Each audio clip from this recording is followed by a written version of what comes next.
નવરાત્રીના તહેવારને લઈ વલસાડ પોલીસ સતર્ક બની છે। શાંતિપૂર્ણ માહોલમાં નવરાત્રી ઉજવાય તે માટે પ્રયાસો। પોલીસ દ્વારા વિવિધ સ્થળોએ ચેકિંગ પણ હાથ ધરાયું છે। અવાવરૂ જગ્યા અને સુમસામ રોડ પર પેટ્રોલિંગ હાથ ધર્યું। તિથલ બીચ, હાલર 4 રસ્તા, કોલેજ કેમ્પસ વિસ્તારમાં ચેકિંગ। નવરાત્રીના તહેવારને લઈ વલસાડ જિલ્લા પોલીસ ખડે પગે જોવા મળી। દરેક ગરબા સ્થળ પર પોલીસની સતત પેટ્રોલિંગ રહેશે અને પોલીસના જવાનો ટીઆરબી અને જીઆઈડીના જવાનો હોમગાર્ડના જવાનોને તૈનાત કરવામાં આવે છે। જે સતત જે ગરબાના જે રૂટ ઉપર છે ત્યાં તમામ જગ્યાએ ટ્રાફિક પોલીસનું બંદોબસ્ત રહેશે। આ ઉપરાંત સી ટીમની જે મહિલાઓ છે એ ગરબાના સ્થળે યુનિફોર્મમાં રહેશે, તેમજ અમુક મહિલાઓ છે એ સિવિલમાં રહેશે, જેથી કરીને કોઈ પણ મહિલા અથવા સ્ત્રીની છેડતી કરનાર ઇસમોને અટકાવી શકાય અને એમને આઈડેન્ટિફાઈ કરી શકાય અને એમની સખત કાર્યવાહી કરવામાં આવશે।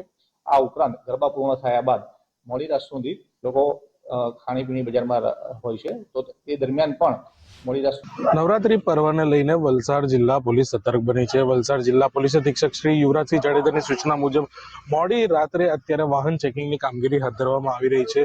લોકોને જે પ્રમાણે નવરાત્રી પર્વમાં કોઈ તકલીફ ન પડે અને કોઈ અનિચ્છનીય બનાવ ન બને તે હેતુસર વલસાડ જિલ્લા પોલીસ દ્વારા વાહન ચેકિંગ અત્યારે હાથ ધરવામાં આવી રહ્યું છે। સાથે સાથે વલસાડ જિલ્લા પોલીસ દ્વારા અવાવરૂ જગ્યાઓ ઉપર પણ પેટ્રોલિંગ કરવામાં આવી રહ્યું છે।